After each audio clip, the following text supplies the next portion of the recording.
안녕하세요. 밤라디오 민준에 오신 것을 환영합니다. 저는 오늘 여러분께 이야기를 하나 들려드리고자 한번 들어보도록 하겠습니다. 안녕하세요. 저는 올해로 결혼 10년 차에 접어든 초등학생. 아들을 둔 40대 초반의 주부입니다. 저는 시어머니와 유독 친하게 지내서 남들이 보면 친정 엄마가 아니냐고 할 정도입니다.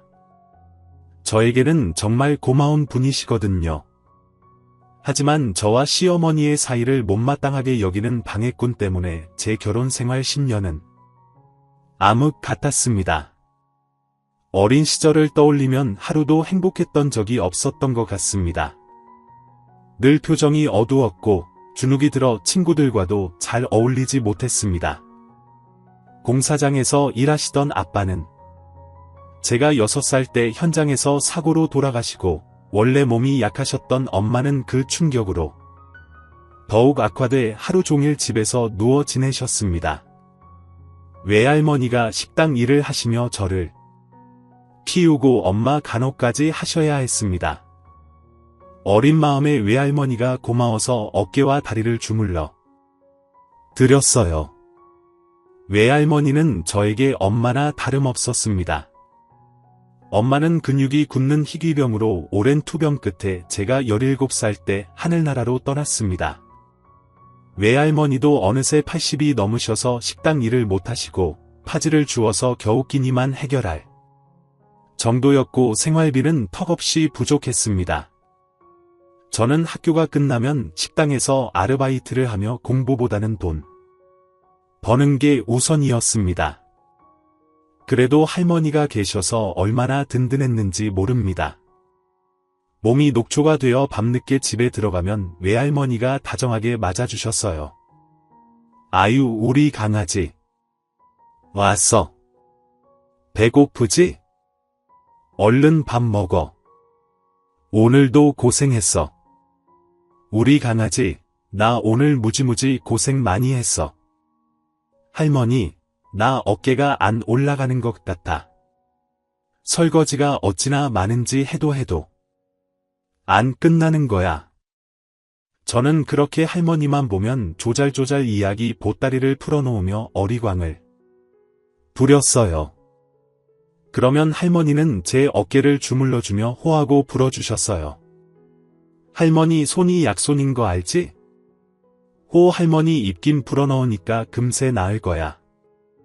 진짜 어깨 욱신거리던 게 싹 사라졌어. 우리 할머니 진짜 약손이네. 할머니는 제가 오기를 기다리며 밤 12시에 같이 저녁을 드셨어요. 저 혼자 밥 먹으면 서럽다며 안 주무시고 꼭 같이 식사하셨죠. 김치, 된장찌개, 콩자반이 전부였지만 할머니와 먹는 밥상은 진수성찬이 부럽지 않을 만큼 세상에서 제일 맛있었어요. 할머니는 새벽 4시에 일어나 리어카를 끌고 온 동네를 다니며 파지를 주우셨어요. 저도 한 번씩 할머니를 따라 파지를 주우러 다녔습니다. 리어카를 가득 채우면 그 무게가 엄청나거든요.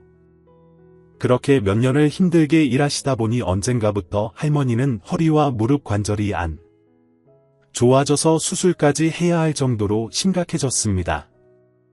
할머니, 의사 선생님이 먼저 무릎 수술하고 회복 후에 허리 수술도 해야 한다고 하셨어요. 할머니 괜찮아. 하나도 안 아파. 수술 안 해도 돼. 우리 강아지 수술비는 어떻게 해야 하나 걱정 많이 했지. 안 돼, 의사 선생님이 수술 안 하면 큰일 난다고 하셨어. 수술비는 내가 식당 사장님께 갑을 받으면 되니까 걱정 말고 할머니 수술 받으세요. 하지만 할머니는 절대 저에게 부담 주기 싫다며 끝내 수술을 거부하셨어요. 그리고 중고 휠체어를 사서 할머니는 휠체어에 의지한 채 생활하셨어요. 제가 퇴근하는 시간에 맞춰 골목 앞까지 휠체어를 타고 나오셔서 매일 저를 기다려주신 할머니. 제 고등학교 졸업식이 끝난 후 주무시면서 편안하게 엄마 곁으로 떠나셨어요. 제 나이 20살, 세상에 혼자가 되었습니다. 뭘 먹고 살아야 할지, 앞으로 무엇을 해야 할지 막막했어요. 아직도 집에는 할머니의 온기가 그대로 남아 있었어요. 저와 마주 앉아 밥을 먹던 모습이 선명해요.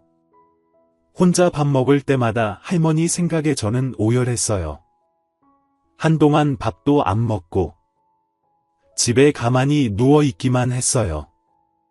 그러던 어느 날 꿈에 할머니가 나타나 저를 꼭 안아주셨고 그제야 정신을 차렸어요. 뭐라도 해서 먹고 살아야겠다 싶어 골목에 세워둔 할머니 리어카를 끌고 파지를 주우러 다녔어요. 젊은 여자가 무거운 리어카를 끌고 다니니 동네 사람들도 기특해하며 일부러 종이와 상자들을 모아서 주셨어요. 배에서 꼬르륵 소리가 나는데 돈이 없어서 빵 한 개로 끼니를 때웠어요. 이대로는 생활비도 안 돼서 다시 식당 일을 알아봤어요. 그렇게 10년 동안 치킨집, 호프집, 고깃집, 커피 전문점, 찜질방 등 안 해본 일 없이 열심히 일해서 통장에 전셋집 하나 구할 돈을 모았어요. 30살이 되어서는 순댓국집에서 홀서빙 일을 했습니다. 워낙 맛있기로 소문이 나 하루 종일 손님이 끊이질 않아 잠시도 쉴 새가 없었지만 월급이 다른 곳보다 많아서 힘든 줄 모르고 즐겁게 일했어요. 그러던 어느 날 저녁 6시쯤 할머니가 들어오셨어요. 어서 오세요. 혼자 오셨어요? 이쪽 창가에 앉으세요. 여기 순댓국 정말 맛있어요. 그러며 여기는 순댓국 맛집으로 유명하잖아요. 보세요. 지금 빈자리가 하나도 없잖아요. 순댓국 드릴까요? 네, 그럼 순댓국 하나는 여기서 먹고 하나는 포장해 주세요. 네 손님, 금방 드릴게요. 창가 너머로 보니 할머니가 파지가 가득 실린 리어카를 끌고 오시더라고요. 다시 할머니를 보니 낡은 신발에 허름한 옷차림이 안타까웠습니다. 순댓국을 금세 다 드시더니 포장한 순댓국을 건넸어요. 맛있게 드셨어요. 또 오세요. 그래요, 맛있네요. 리어카를 끌고 가시는 할머니 뒷모습을 보니 돌아가신 외할머니 생각이 나서 눈시울이 붉어졌습니다. 그 이후로 할머니는 매일 저녁 식당에 들르셨어요. 어느새 할머니와 친해져서 할머니 예전부터 궁금했는데요. 매일 순댓국을 포장해 가시는데 누구 주시려는 거예요? 우리 아들이 순댓국을 좋아해서요. 그렇군요. 그럼 식당에 오셔서 같이 드시면 더 따뜻하고 맛있게 드실 수 있을 텐데요. 바쁘신가 봐요. 그게 좀 지금 아파서 밖에 잘 안 나와요. 이어서 할머니는 아무한테도 하지 않은 아들 이야기를 제게 해주셨습니다. 할머니는 가난한 집에 시집와 3남매를 낳았어요. 남편과 농사를 지으며 끼니 걱정은 안 했는데 남편이 지병을 숨기고 있었습니다. 결혼한 지 5년이 지났을 무렵 남편은 시름시름 앓다가 세상을 떠났습니다. 할머니는 3남매를 혼자 키우기 위해 집에서 떡을 만들어 팔았어요. 막내 아들은 없고 큰아들과 둘째 딸을 데리고 떡을 팔러 다녔습니다. 떡 사세요? 아침에 만들어서 따끈따끈해요. 주로 시장에서 팔았는데 상인들이 맛있다고 하며 단골도 많았습니다. 새 아이와 함께 다닐 수 있어서 오래 떡 장사를 했어요. 할머니가 만든 떡은 맛있다고 소문나서 장사가 잘 되어 시장에서 떡집을 인수했습니다. 떡집은 점점 잘 되었고 3남매도 사춘기에 접어들었어요. 큰아들은 공부를 잘해 장학금을 받으며 중고등학교를 다녔습니다. 대학교를 졸업하자마자 대기업 증권회사에 취직해 할머니의 자랑이자 기둥이 되었어요. 둘째 딸도 공부를 잘해 대학교 졸업 후 학교 선생님이 되었습니다. 하지만 막내 아들은 형과 누나와 달리 사춘기 때 나쁜 친구들과 어울려 사고를 치며 학교 다녔습니다. 사고 칠 때마다 퇴학 위기를 넘기려 할머니는 무릎을 꿇고 빌어서 겨우 고등학교를 졸업할 수 있었습니다. 고등학교 졸업 후 막내는 집에서 뒹굴거리며 친구들과 어울려 돈만 쓰고 다녔습니다. 유독 둘째 딸이 엄격해 잔소리도 많이 하고 막내를 바로잡으려고 애썼습니다. 오토바이 타고 다니는 것도 위험하다며 절대 타지 말라고 매일 말렸는데 어느 날 길 가다 오토바이를 타고 가는 막내를 발견하고 야, 너 오토바이 타지 말랬지 당장 내려와. 누나. 막내는 누나를 피해 더 속력을 내며 달렸고 누나는 오토바이를 따라가다 그만 지나가는 차를 피하지 못하고 그 자리에서 세상을 떠났습니다. 큰아들은 이 사고가 막내 때문이라며 불같이 화를 냈습니다. 유난히 아꼈던 여동생의 죽음에 큰 충격을 받은 큰아들은 우울증에 시달리며 더 이상 회사를 다닐 수 없게 되었습니다. 대인기 피증까지 생겨 지금은 집에만 있는 상태입니다. 딸을 잃고 잘나가던 아들까지 잃은 할머니는 더 이상 일을 할 수 없어 떡집을 팔았습니다. 우리 큰아들만 생각하면 마음이 찢어져. 그렇게 똑똑하고 좋은 회사 다니던 아들이 지금은 집에만 있으니 너무 속상해. 그런 사연이 있었군요. 저는 그 이야기를 듣고 할머니를 더 잘해드려야겠다고 생각했습니다. 그래서 수육도 공짜로 드리고 순댓국밥도 한 그릇만 받았습니다. 아니 아가씨가 무슨 돈이 있다고 돈을 안 받아. 저 돈 많아요. 아드님이 순댓국을 좋아하시니까 많이 드시고 빨리 병 낫길 바라는 마음으로 드리는 거예요. 그리고 이건 할머니 신발이에요. 요즘 누가 구멍난 신발을 신고 다녀요? 이 운동화를 신으시면 발이 편하실 거예요.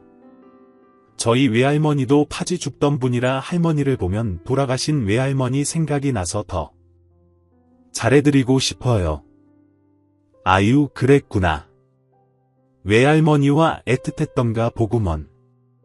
네, 부모님이 일찍 돌아가셔서 외할머니가 엄마처럼 저를 키워주셨거든요. 그렇게 서로 속 이야기를 털어놓으며 할머니와 저는 더 가까워졌습니다. 형편이 어려운 할머니를 도와드리고 싶어 봉투에 돈을 넣어드리기도 하고 고기와 과일, 할머니 목도리와 장갑까지 챙겨드렸습니다. 할머니는 눈시울이 붉어지면서 고마워 아가씨, 정 많던 우리 딸 생각이 나네. 추운 겨울날 저녁, 항상 6시면 오시던 할머니가 1시간이 지나도 안 오셨습니다. 무슨 일이 있으신가 걱정이 되어 얼마 전 할머니가 집에 온 고지서 글씨가 안 보인다며 저에게 읽어달라고 보여주신 고지서를 가지고 가보았습니다. 다행히 집 주소가 적혀 있었습니다. 여기서 멀지 않구나. 저는 순댓국 2그릇을 포장해 주소대로 찾아갔습니다. 그리고 그 집 앞에 도착했을 때 깜짝 놀랐습니다. 웅장한 대저택이었습니다. 이 집이 파지를 줍고 허름한 옷을 입으신 할머니의 집이라니 믿을 수가 없었습니다. 잘못 찾아온 것 같다 우선 배를 눌렀습니다. 저 여기가 김복순 어르신 댁 맞나요? 네 전데요. 누구세요? 할머니 저 순댓국집 소정이에요. 뭐 소정이라고 아니 여길 어떻게 알고 찾아왔어? 할머니는 제가 올 줄 전혀 모르시고 당황해 하셨어요. 현관문이 열리고 집 안에 들어서니 마당 한쪽에 리어카가 보였습니다. 할머니 이렇게 부자시라는 걸 왜 저에게 말씀 안 하셨어요? 저는 할머니가 파지 줍느라 정말 힘들게 사시는 줄 알았어요. 옷도 맨날 허름한 것 입고 신발도 다 해진 거 신으시고. 저 서운해요. 아, 그게 내가 일부러 숨긴 게 아니라 너한테 우리 집 형편 얘기할 기회가 없었어.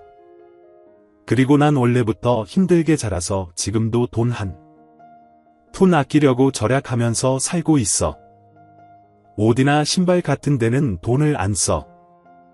파지. 그거 나 취미로 하는 거 아니야? 종이박스 그것도 다 돈이야. 그 돈 벌어서 아동복지관에 기부하고 있어.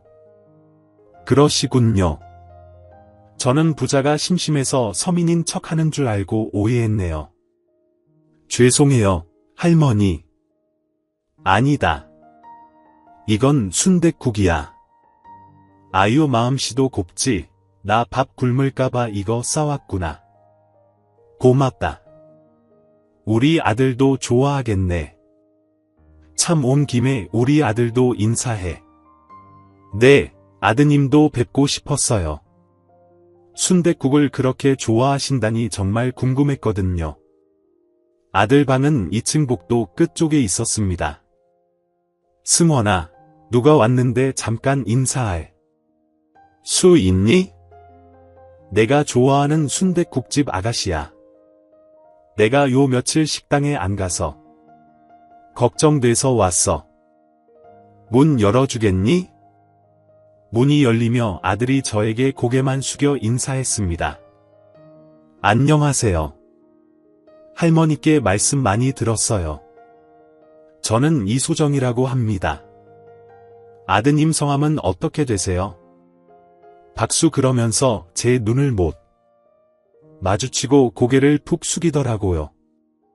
저는 일부러 더 말을 걸고 사람에 대한 경계심을 풀어주려고 했어요. 다행히 아들은 저랑 얘기하면서 제 얼굴을 보게 되었고 표정도 한결 부드러워졌습니다. 이 모습을 뒤에서 지켜보던 할머니는 눈물을 흘리셨어요. 우리 애가 이렇게 사람하고 얘기할 수 있다는 게 너무 기뻐. 이게 얼마 만이야. 내가 내 은인이야. 우리 아들이 너를 편하게 생각하나 봐.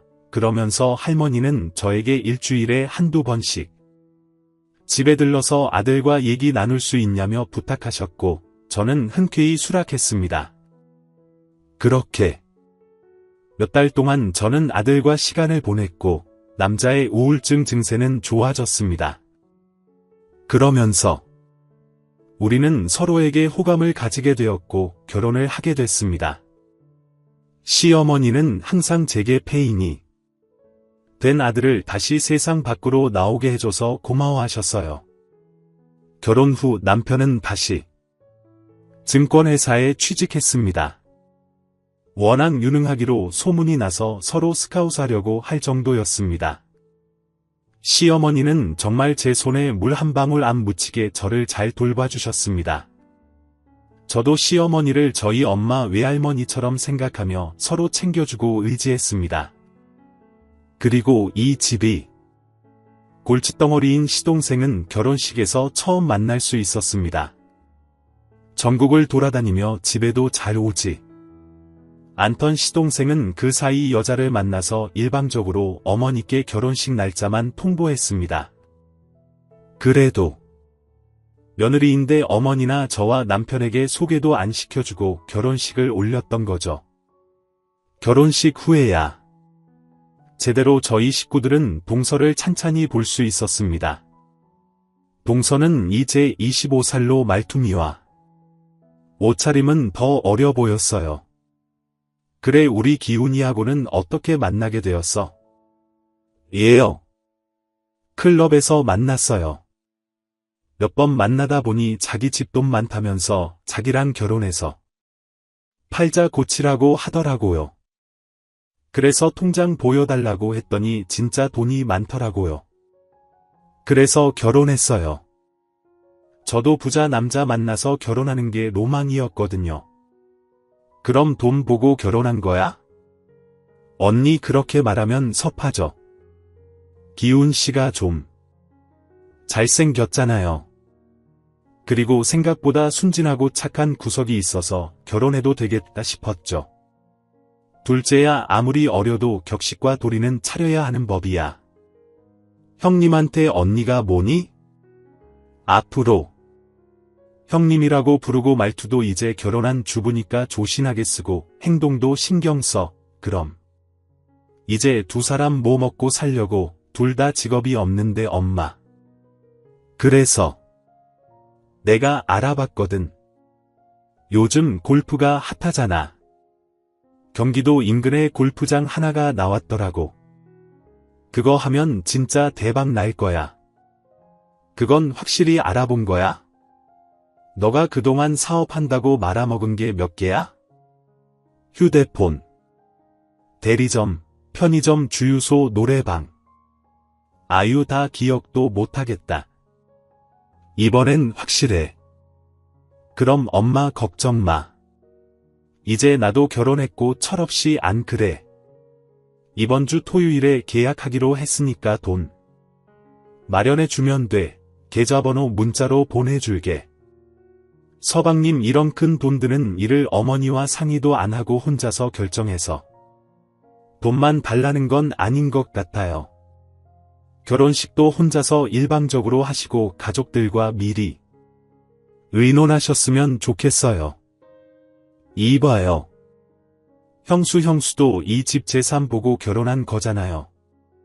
서로 다 비슷한 처지인데 뭘 그렇게 절 가르치려고 하세요? 잘나가는 형한테 뭐 이런 망나니 같은 동생이 있어서 많이 놀라보셨나 본데 그냥 없는 셈치고 신경 끊어주세요. 아니 형수한테 그게 무슨 말버릇이야. 애고 속 터져. 엄마 그리고 엄마가 나한테 준 건물 그거 사정이 있어서 팔았어. 그거 얘기 안 했던가? 뭐 팔았어? 그 큰 돈을 어디다 썼어? 그게 친구 아는 지인이 베트남에서 리조트 사업을 하는데 투자하면 대박 난다고 해서 투자했는데 알고 보니까 그놈들이 짜고 날 등쳐 먹었더라고. 내가 경찰에 신고했는데 둘 다 베트남으로 도망가서 찾을 수가 없다는 거야. 진짜 내 손에 잡히면 가만 안 둘 거야. 아니야 말이야. 그 큰 돈을 잘 알아보지도 않고 그렇게 덥석지면 어떡해? 시동생은 그렇게 여러 사업을 하다가 실패하고 시어머니에게 얹혀 살고 있는 겁니다. 기어이 어머니는 골프장 사업도 도와주셨습니다. 골프장이 경기도 외곽이라 출퇴근하기 편하라고 시어머니는 고급 아파트도 얻어주셨습니다. 시어머니는 시동생 때문에 하도 신경을 써서 그런지 요즘 부쩍 얼굴이 상했어요. 어머니 서방님 때문에 많이 속상하시죠? 근데 이사 가서는 잘 갔다는 전화 한 통이 없네요. 동서도 참 너무하네. 둘째한테 뭘 기대하겠니? 둘이 싸우지나 말고 잘 살면 난 그걸로 만족할란다. 근데 어머니 요즘 얼굴이 너무 안 좋으세요? 어디 편찮으신 거 아니에요? 글쎄 뭐 먹으면 좀 소화가 안 되긴 하는데 신경 써서 그렇겠지. 소화제 먹으면 괜찮아지고 그래. 그런데 점차 어머님 상태가 안 좋아지셔서 병원에 갔더니 위암 말기라고 합니다.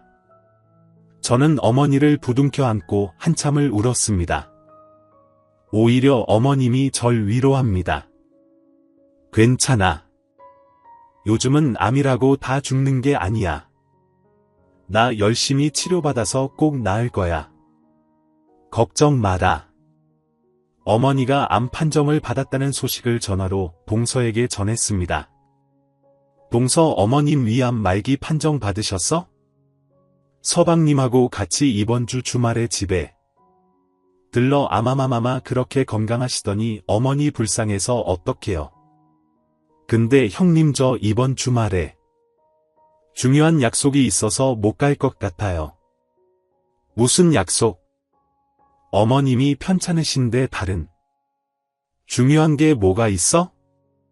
앞으로 어머니 병간호 문제로 상의할 일도 있고 해서. 오라는 건데. 네. 간호요. 저 간호 못해요. 강아지 키워본 적도 없는데 제가 어떻게 간호해요? 그리고 전 집도 멀고 왔다 갔다 하기도 힘들잖아요. 형님이 어머님과 각별하시니까 형님이 간호해 주시면 되겠네요. 대신 비용은 저희가 드릴게요. 뭐 지금 그게 손이 사람한테 할 소리야 동서. 진짜 뻔뻔하구나. 어떻게 어머님이 암에 걸리셨다는데도 눈 하나 깜짝 안 해댔어. 내가 동서한테 뭘 바라겠어. 전화 끊어. 저는 동서의 뻔뻔함에 화가 나서 전화를 끊어버렸습니다. 며칠 후 어머님은 암 전문병원에 입원했습니다.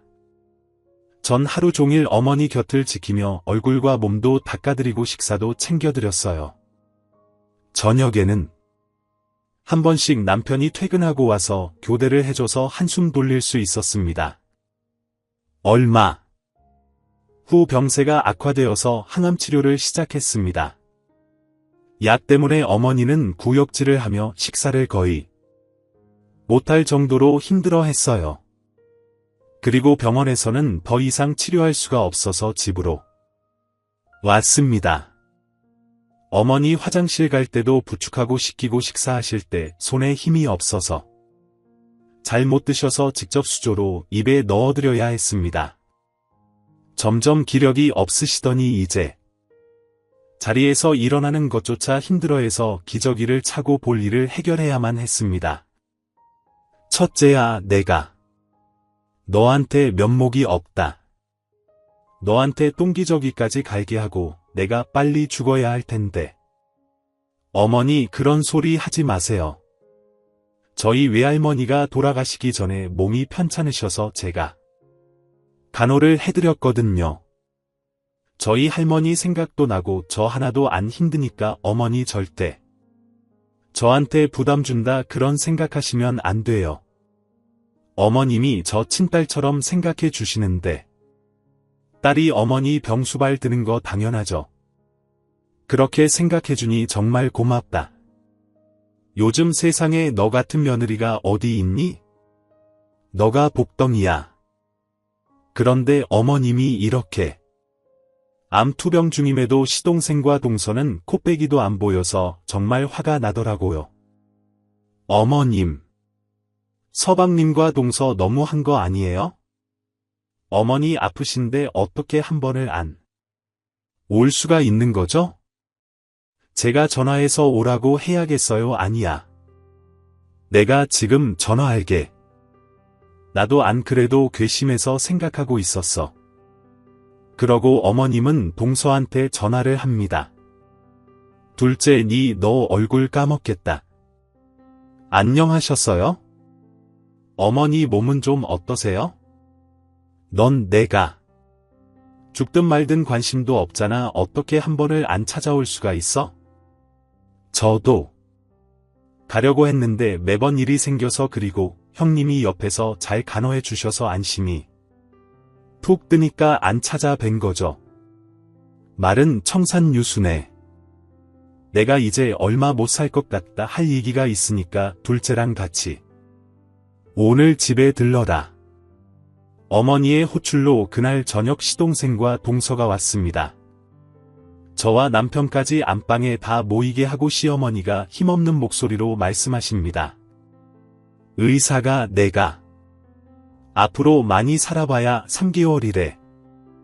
그래서 변호사 통해서 내 유산 정리를 했단다. 내 전 재산을 금괴로 바꿔서 금고 속에 넣어놨어. 금고 위치는 때가 되면 나중에 알려줄 거니까 그렇게 알아. 그리고 둘째야, 금고 속에 있는 니들 못 가져가려면 집으로 들어와. 형님 도와서 집안일도 하고 내 병간호도 도와.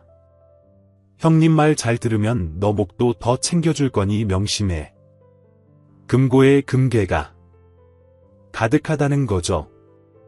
어머니 말씀대로 당장 여기 와서 형님 도와서 어머니 병가놓으며 집안일도 다 할게요.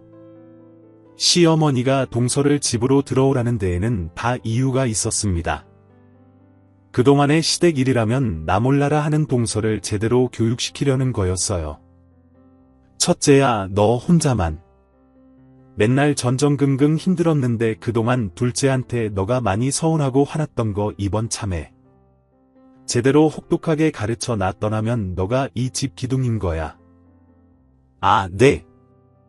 어머 말씀대로 동서 제대로 교육시킬게요. 다음 날 동서는 캐리어를 3개씩이나 들고 왔어요. 동서 이게 다 뭐야? 무슨 짐이 이렇게 많아 이거요. 한 석 달 정도 지내려면 옷이며 소지품이 많이 필요할 것 같아서요. 동서 지금 여행 왔어. 내가 말을 말아야지. 얼른 짐 갖다 놓고 편한 옷 입고 주방으로 와. 저녁 식사 준비해야 되니까 저녁 식사요. 저 요리 못하는데 집에서도 배달 음식 다 시켜 먹었어요. 못한다고 평생 안 할 거야. 어머님이 나한테 당부하셨어. 동서한테 요리며 살림 가르쳐 주라고. 그리고 어머니 말씀 잊었어. 내 말 안 들으면 동서 줄 돈이 줄어든다고. 했는데 맞다. 형님 저 옷 갈아입고 당장 내려올게요. 그렇게 전 동서에게 요리며 살림을 하나씩 가르쳤습니다. 동서는 하기 싫어서 얼굴을 찡그린 채로 계속 투덜투덜대면서도 어쩔 수 없이 제가 시키는 대로 다 했습니다. 저는 하루에 3번씩 시간을 정해 어머니를 휠체어에 태우고 마당으로 산책을 나갔어요. 둘째는 좀 어때? 집안일 순순히 잘하든 내 유산 덜 준다니까. 나이 못해서라도 음식도 하고 청소도 곧잘 잘하는데 좀 더 지켜봐야 할 것 같아요.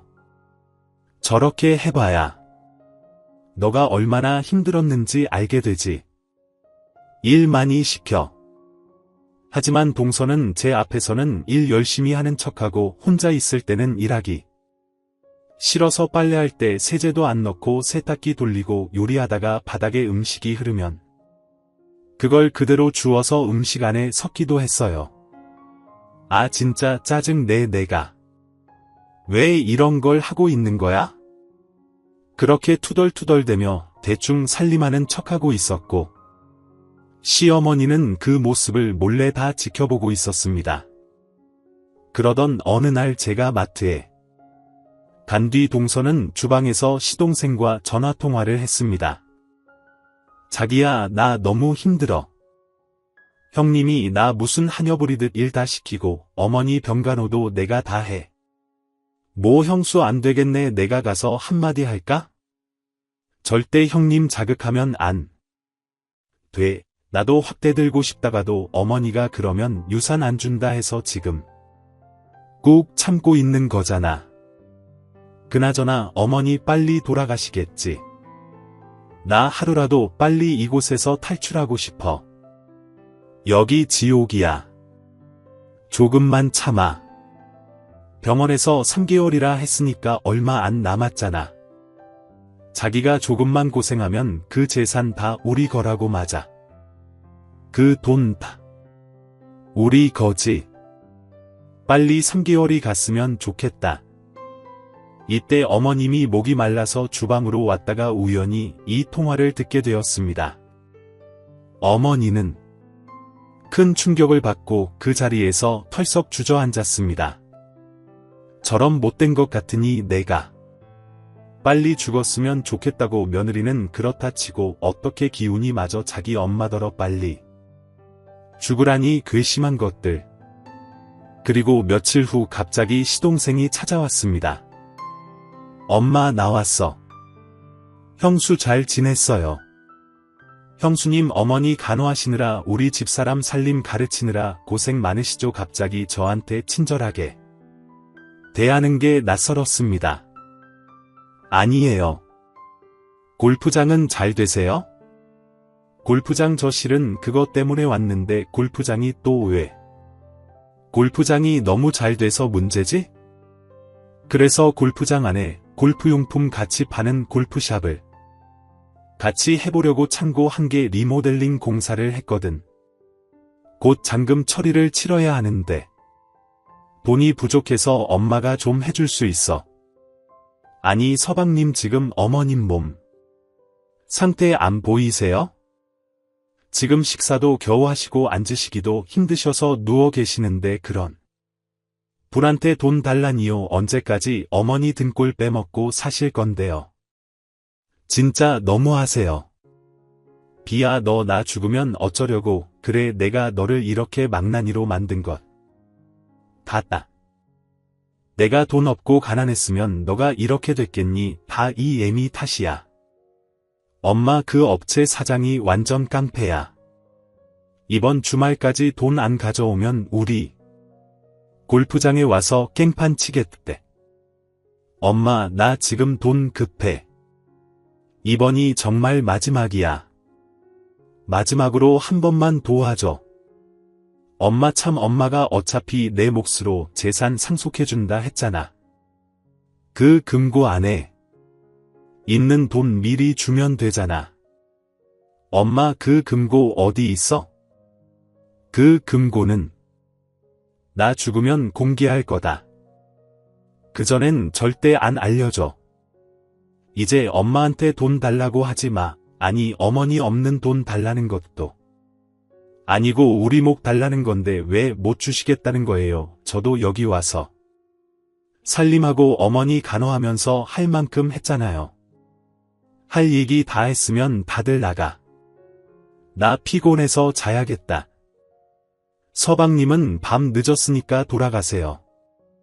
우리 그이 와서 알게 되면 가만 안 있을 거니까 눈에 안 띄는 게 좋을 거예요. 형수 엄마 옆에 찰싹 붙어서 무슨 여우짓을 했는지 모르겠는데 나 이대로 가만 못 있어. 고아인 거 엄마가 걷어서 먹여주고 입혀주니까 진짜 뭐 된 것 같나 봐. 주제도 모르고 뭐라고요? 됐어요. 어머니 앞에서 싸우는 꼴 보여주고 싶지 않아요. 저한테 무슨 욕을 해도 괜찮으니까. 어머니 힘들게 하지 마세요. 그리고 전 방문을 닫아버렸습니다. 시동생은 갑자기 정신 나간 사람처럼 거실과 방을 뒤지기 시작했습니다.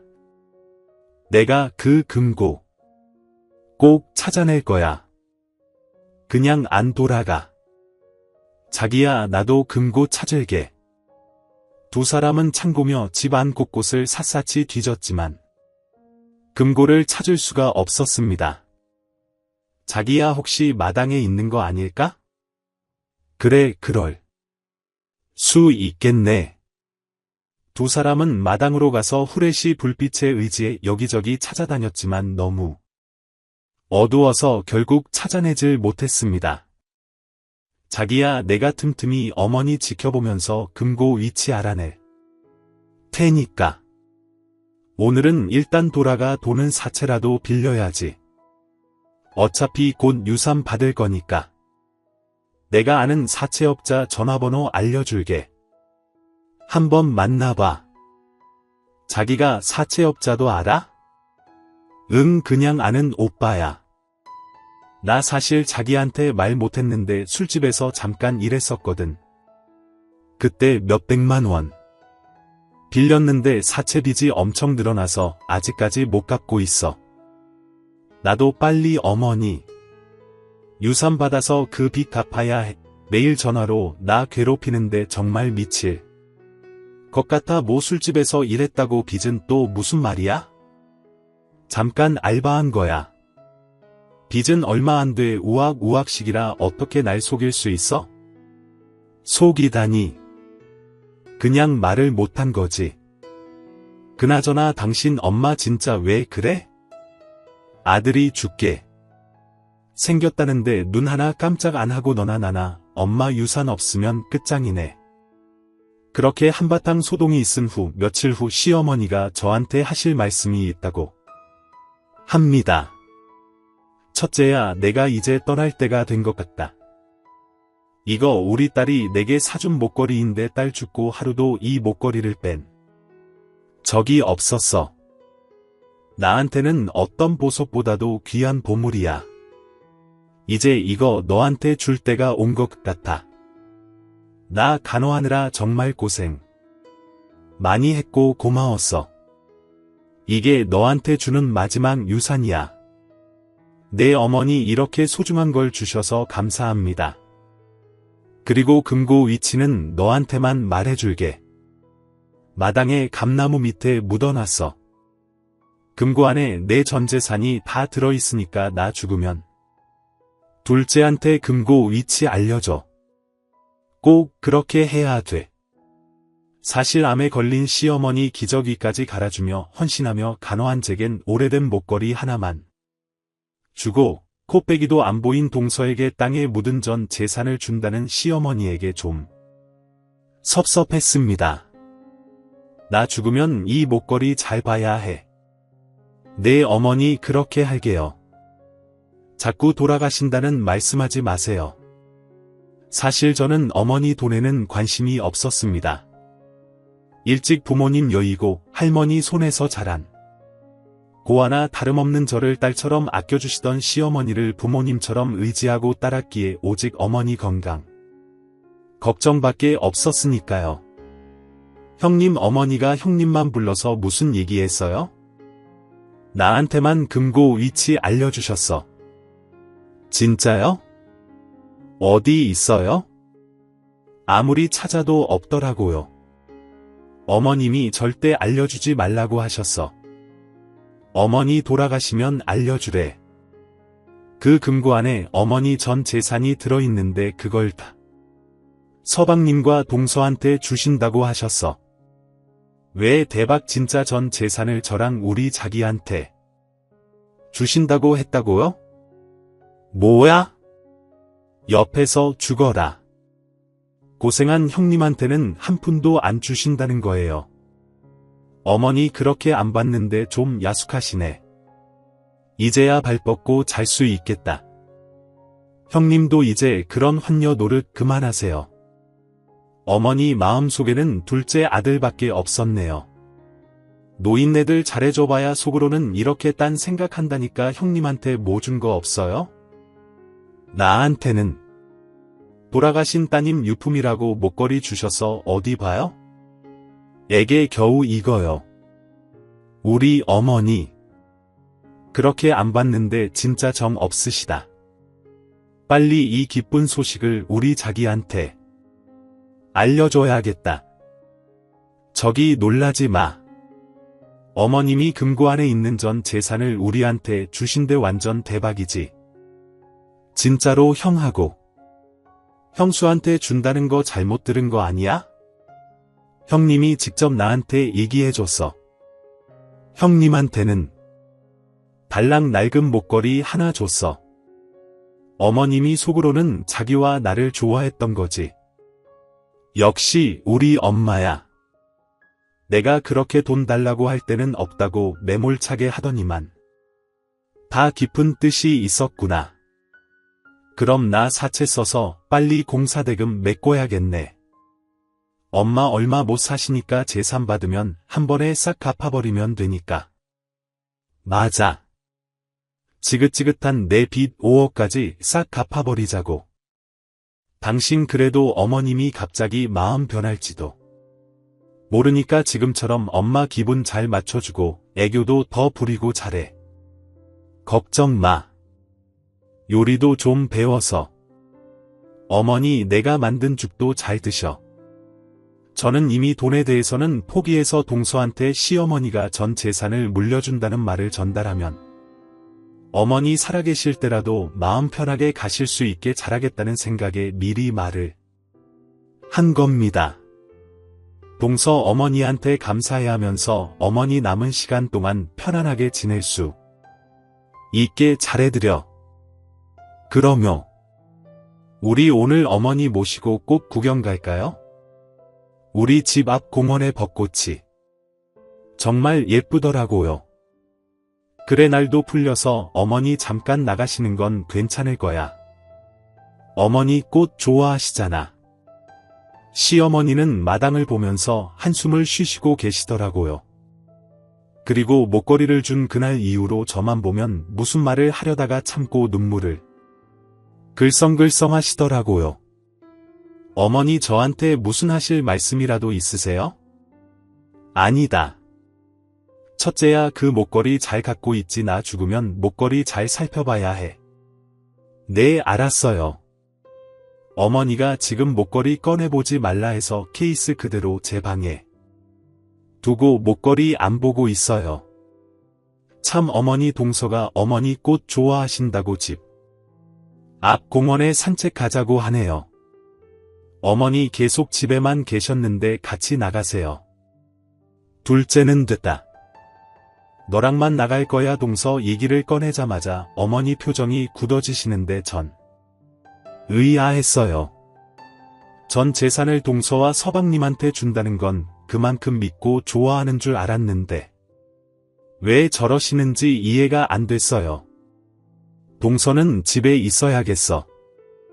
어머님이 나랑 꽃 구경 가자고 하시네. 네 무슨 소리예요?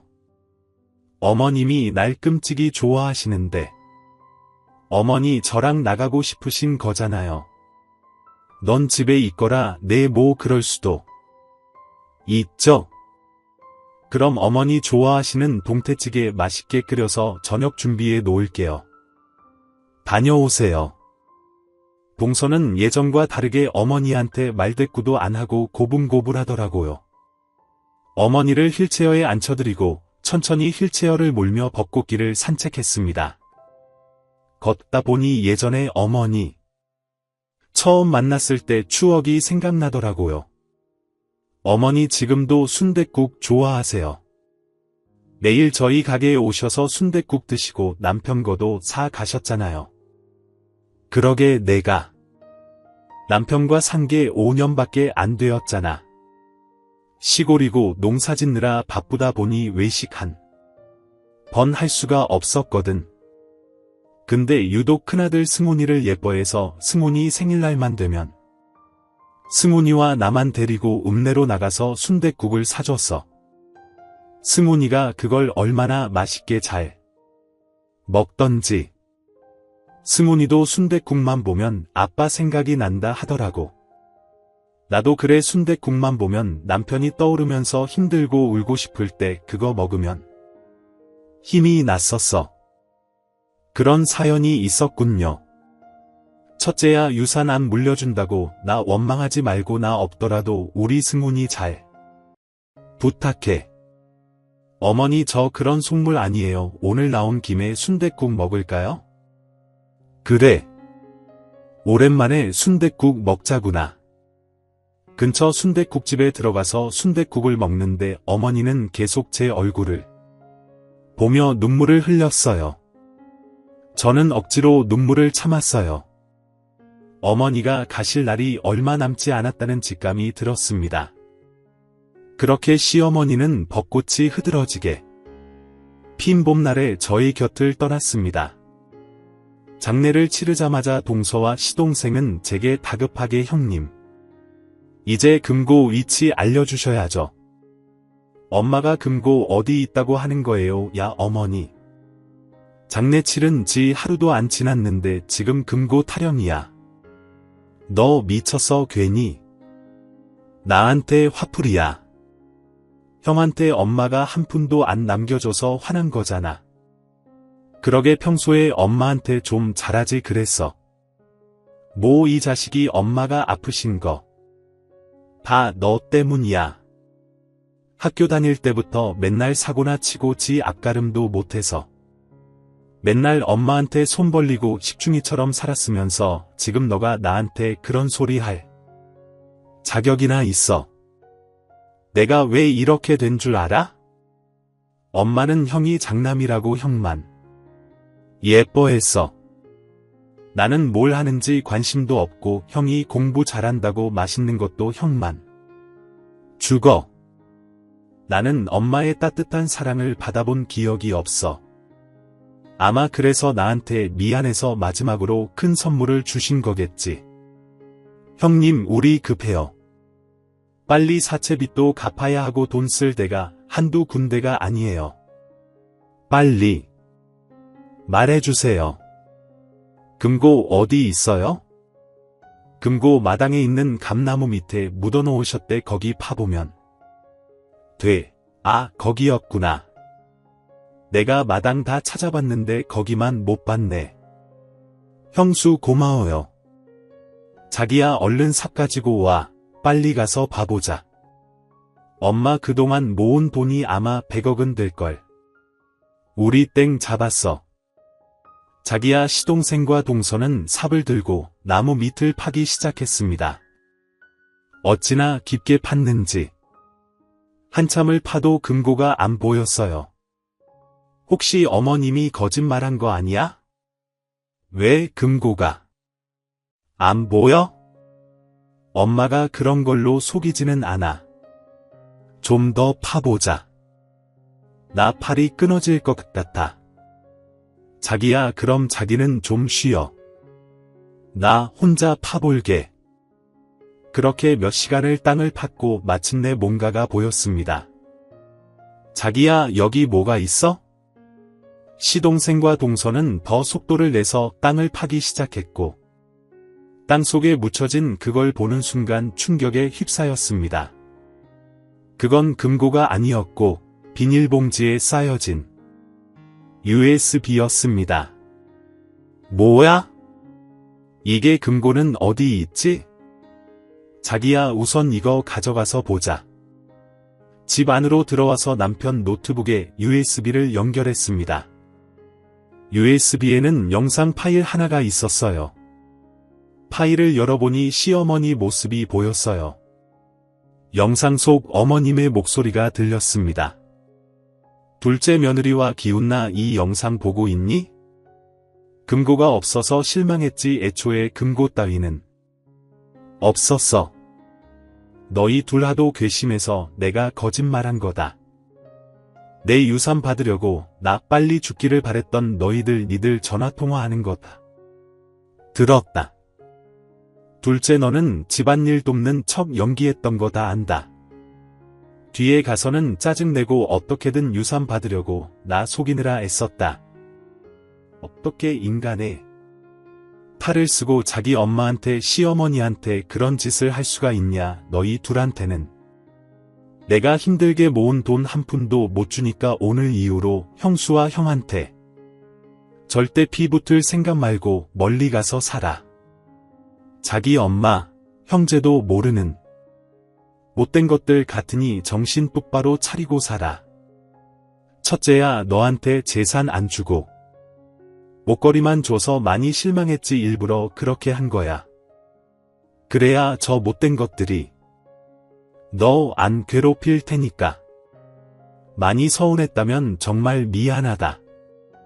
넌 나한테 딸이었다. 너가 내 며느리가 되어줘서 정말 고맙다. 너가 나한테 잘해준 거 다 보상해 줄게. 그 목걸이 이제 꺼내서 봐도 돼. 우리 승훈이와 행복하게 살아. 영상을 다 보고 전 오열을 했습니다. 시어머니의 속 깊은 마음도 모르고 목걸이만 준다고 잠깐 서운해했던 제 자신이 미웠어요. 남편이 제 어깨를 감싸며 위로를 해줬습니다. 시동생과 동서는 허탈해서 바닥에 털썩 주저앉아 정신 나간 사람처럼 실없이 웃기만 합니다. 저는 방으로 들어와서 시어머니가 주신 목걸이를 자세히 살펴봤습니다. 목걸이 뒤를 보니 웬 전화번호가 있었어요.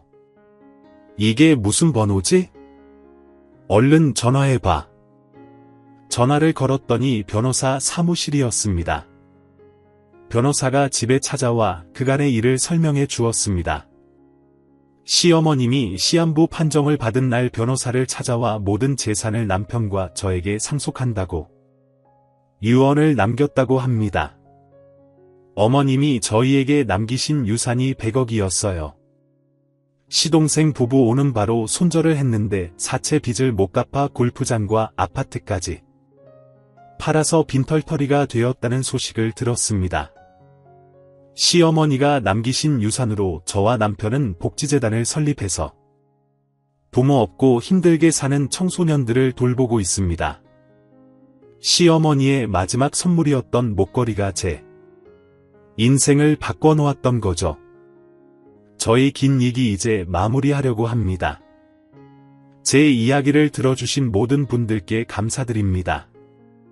여러분의 삶에 행복과 행운이 가득하기를 바라며 좋은 일들이 많기를 바랍니다. 다음 영상에서 또 만나요. 건강하시고 행복하세요. 안녕히 가세요.